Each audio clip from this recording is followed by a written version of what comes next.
Sekarang saya lebih meyakini lagi dengan status saya tersangka ini, saya lebih meyakini lagi 100 juta lebih ijazah Jokowi, ijazah Jokowi memang palsu. Bahkan dalam status penetapan tersangka ini Anda lebih meyakini lagi? Lebih meyakini. Karena Anda bisa mengatakan itu? Karena apa?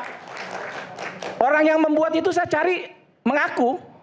Orang yang buat maksudnya? Membuat ijazah Jokowi itu. Ikut membuat. Ikut membuat ijazah palsu?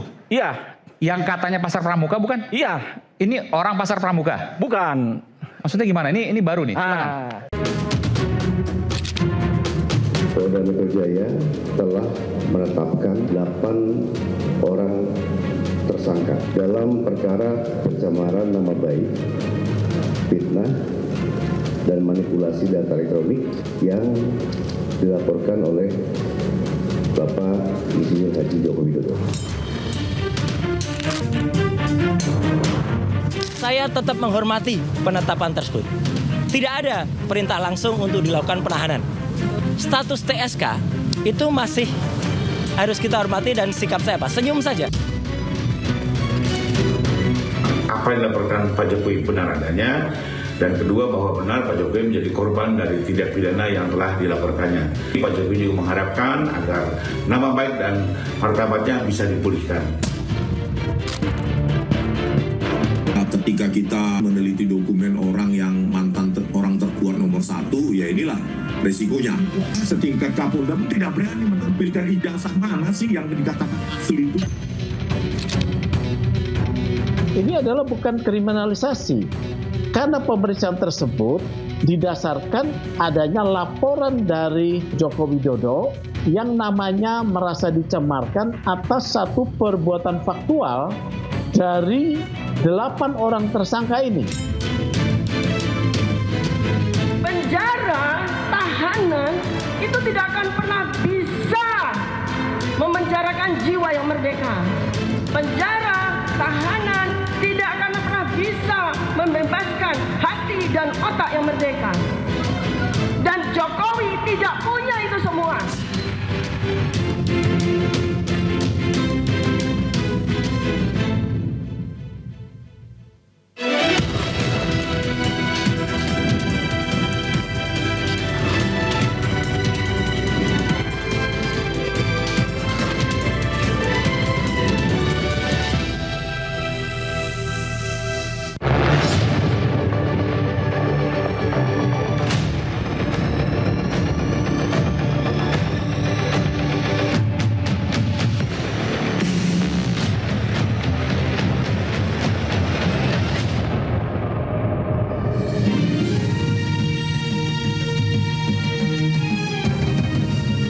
Disiarkan langsung dari studio MNC Conference Hall Ainus Tower, Jakarta. Inilah Rakyat Bersuara bersama Aiman Wicaksono.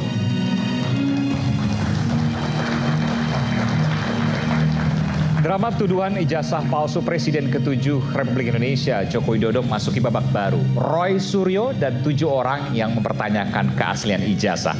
Jadi tersangka pencemaran nama baik, fitnah, dan manipulasi data.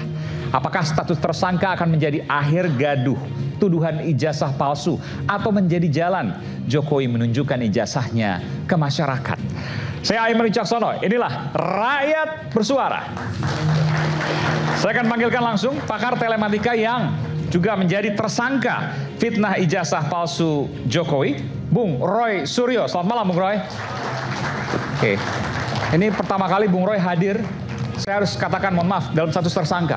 Oh iya, tapi kan lebih sehat, lebih semangat, dan insya Allah bersama 7 lainnya kita sama-sama menegakkan kebenaran yang harus ada resikonya. Oke, baik.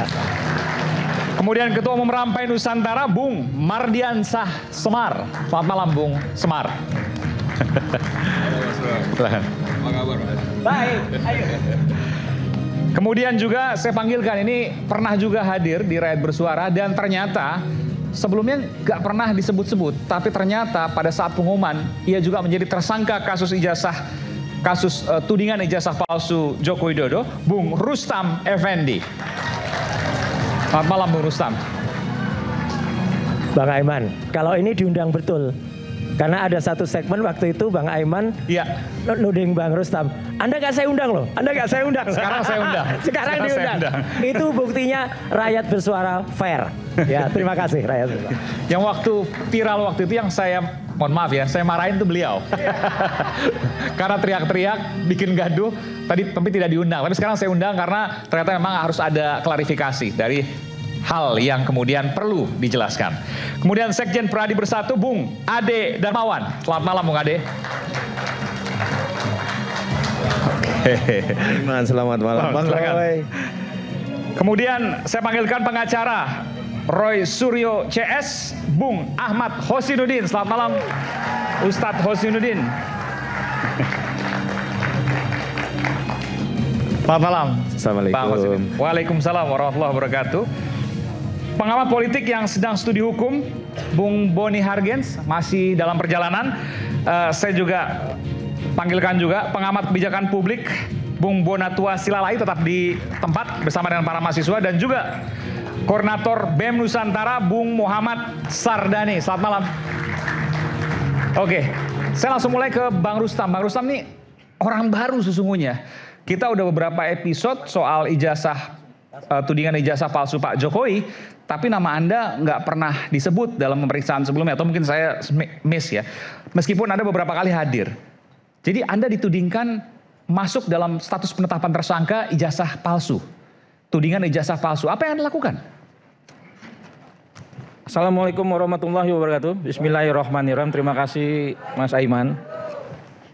Kalau bertanya apa yang saya lakukan, saya rasa kalau saya nggak datang ke rumah Jokowi nggak kayak gini. Anda menduga Anda datang ke rumah Pak Jokowi waktu itu, ya. Pakai bus waktu itu ya? Pakai bus. Bulan apa itu? Ya, April lah, kurang lebih April. Nah, tapi Anda kan sempat diterima waktu itu kan? Diterima. Masuk ke dalam, ya. Diterima, tapi saya tidak ke dalam. Saya di luar. Saya menjaga kawan-kawan yang lain supaya tidak ada benturan gitu. Oke. Nah selanjutnya itu dari pemeriksaan itu saya suka podcast juga. Nah, podcast. Podcast. Karena bahasa saya bilang Jokowi ijazah palsu itulah yang makanya saya dijadikan tersangka hari ini. Berapa kali di podcast Anda mengatakan itu? Ya. Beberapa kali. Beberapa kali lah. Oke. Cukup, di berbagai podcast. Ya, cukup banyak karena saya dari TPUA. Oke, Anda bagian TPUA. Apa sih yang Anda katakan waktu itu? Clearnya, jelasnya seperti apa?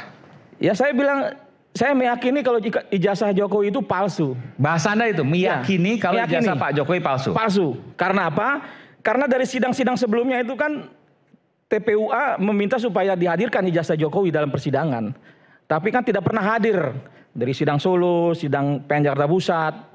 Dan hari ini pun yang terjadi di Solo juga dengan Dr. Taufik juga sama. Tidak ada ijazahnya.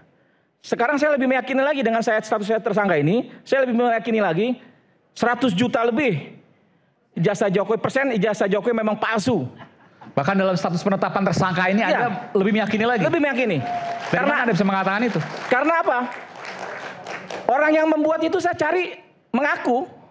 Orang yang buat maksudnya? Membuat ijazah Jokowi itu, ikut membuat. Ikut membuat ijazah palsu? Iya. Yang katanya Pasar Pramuka bukan? Iya. Ini orang Pasar Pramuka? Bukan. Maksudnya gimana? Ini baru nih. Silakan. Ini fakta baru loh. Jangan nanti nambah pasal lagi nih. Nggak apa-apa. Di pasal pun nggak apa-apa. Tersangka sudah tersangka. Oke. Tapi saya kan menduga. Oke. Yang membuat itu bernama Eko Sulistyo.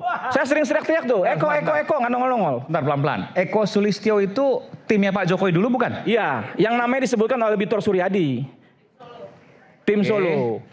Iya. Nah, karena kawan saya mengakui dengan saya sendiri. Kemarin kan beliau berpisah, betul ya? Iya. Oke. Nah, ketika jadi gimana?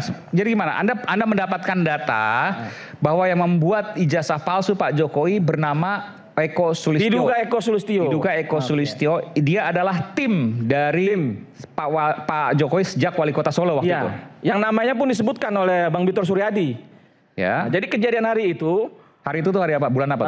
Kira-kira 2 bulan yang lalu lah, saya lupa. Oke. Ketika saya mengajukan data terbaru di Bareskrim Mabes Polri, di sana ada aktivis senior Mas Bintang, Sri Bintang Pamungkas. Sebelah saya ada beberapa orang. Ketika selesai, ada orang yang mengakui. Saya tanya, kenapa kamu mundur ke belakang?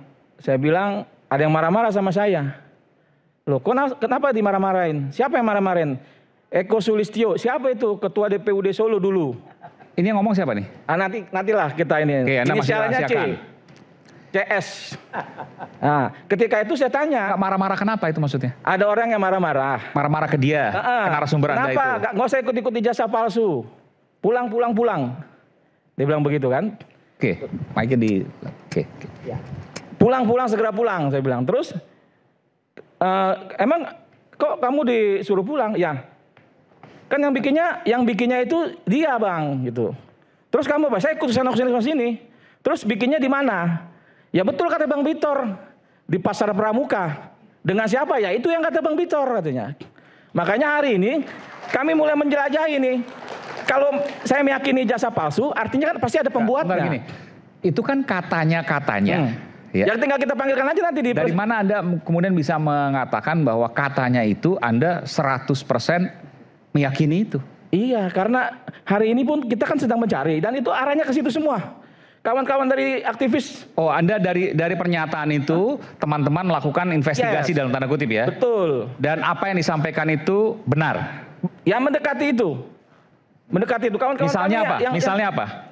Misalnya dia tahu dulunya di sini, ngumpul-kumpulnya, terus kemari dan hari ini saya dapat informasi rumahnya Eko Sulistyo yang di Cinere itu udah tidak ada orang di situ. Padahal Eko Sulistyo itu saya sebutkan terus. Maksudnya ayo hadir ketemu saya. Kita diskusikan dengan kawan-kawan yang dulu mungkin seperjuangan sama dia. Kawan-kawan di PDIP, aktivis-aktivis kawan-kawan saya 98 kan begitu. Nah hari ini makanya saya bilang kalau Mas Roy, Dr. Tifa, dan Bang Risma menyatakan itu palsu, dan saya juga menyatakan palsu, pasti ada pembuatnya. Ini harus dikejar. Sekarang kita lihat secara kasat mata aja. Sebentar, jadi apa yang disampaikan oleh Dian Sandi ya di X-nya, lalu kemudian yang dilegalisir ada di KPU beberapa kali, 2014, 2019, 2012, betul ya? Udah dapat semua kan ya? Yang dilegalisir, itu semuanya adalah ijazah palsu buatan Pasar Pramuka? Yes, diduga seperti itu. Mas Roy? Ya, jadi ini kan sebenarnya kasus soal ijazah Jokowi ini kan masih on progress. Artinya, terlalu cepat Polda Metro Jaya menentukan tersangka. Bukan karena saya tersangkanya. Tetapi ini ngaco ya, belum sudah dipastikan. Padahal kan sebenarnya masih banyak orang yang bisa dikonfirmasi dan bahkan bersedia. Bitor Suryadi bersedia dikonfirmasi. Eko Sulistyo tadi yang disebut itu harus dicari. Kemudian tim Solo yang... Belum pernah diperiksa itu? Belum pernah diperiksa mereka semuanya. Bahkan Eko Sulistyo belum pernah diperiksa? Belum. Bahkan orang yang disebut Min ternyata Pak Imin atau Pak Iman itu kan juga menjadi pertanyaan. Iya kan? Itu harus juga dicek. Jadi Pak Iman itu belum pernah diperiksa? Belum pernah juga diperiksa dan tiba-tiba yang nggak masuk akal Mas Aiman dan juga semua pemirsa rakyat bersuara, tiba-tiba kemarin Kapolda Metro Jaya Pak Irjen Asep menyampaikan bahwa kami ini dikenakan pasal karena melakukan editing, melakukan rekayasa. Manipulasi ini kan nggak masuk akal banget. Saya udah mengirimkan gambar ke teman produser, yaitu gambarnya postingannya Dian Sandi. Kalau boleh bisa ditampilkan. Pertamanya postingannya Dian Sandi dulu. Kalau kita perhatikan, inilah yang seharusnya menjadi objek daripada pasal 32 atau 35, Mas Aim. Oke, kita putar dulu ya di layar. Silakan. Sudah dapat visualnya? Oh ini? Nah kalau ini juga, ini termasuk ya. Jadi bukan, ini termasuk hasil analisis. Ini oleh orang yang ngaku-ngaku pakar yang menjadi dipakai oleh Polda Metro. Ahli ya. Dia mungkin nggak ngerti metode luminance gradients ini, Mas. Jadi dikatakan saya melakukan ini melakukan rekayasa, melakukan perubahan. Ini hasil software. Kalau misalnya program atau data, kemudian masukkan program luminance gradients itu untuk melihat apa? Untuk melihat irisan atau melihat tinggi atau relief daripada tulisan. Ini di sini kelihatan banget. Ijazah yang diduga atau 99,9% palsu tadi, ya, itu jelas selain dulu ya cerita A-nya keluar, A-nya mencotot, lihat pada foto. Nggak usah orang pintar untuk menemukan. Foto itu di atas stempel atau di bawah stempel. Jelas banget. Ya, jadi kalau mata nggak bisa lihat dan kemudian ahli yang ada di sana mengatakan kelihatan kok dibesarkan warnanya.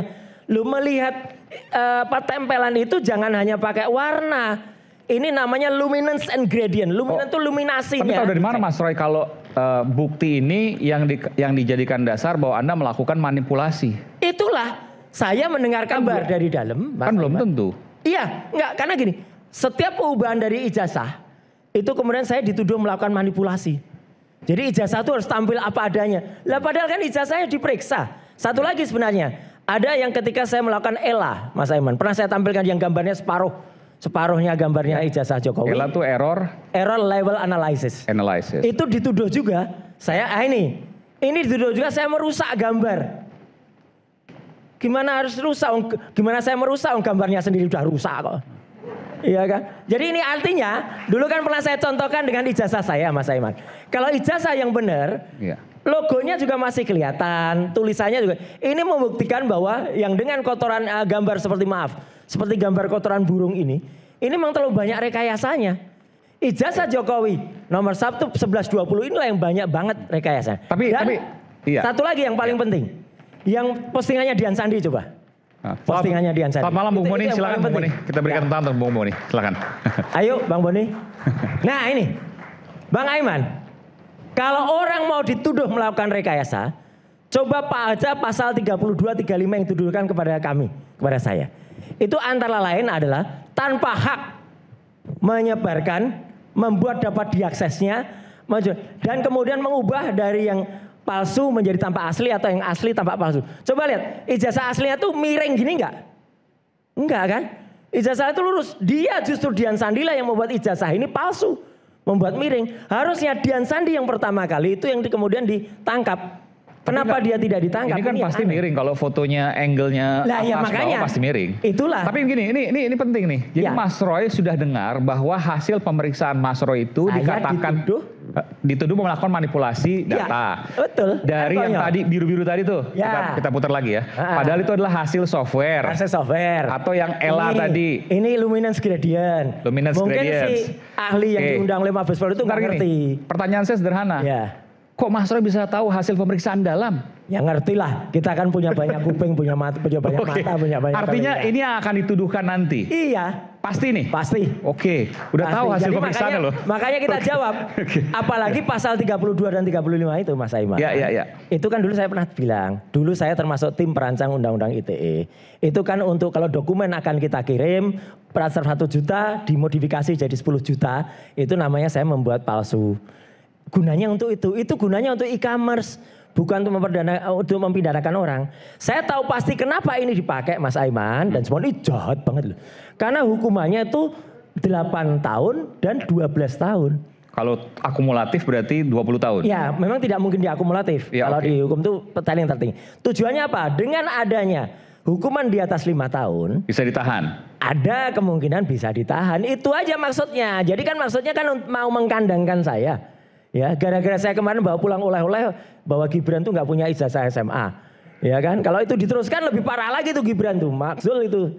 Lah, jadi dengan itu maka ada upaya untuk kami ini ditahan dulu. Tapi ya oke lah, mari kita lihat nanti ke depannya. Baik. Saya coba untuk menggali hal ini, tapi sebelum gali kita break dulu. Selepas jeda kami akan segera kembali saat lagi.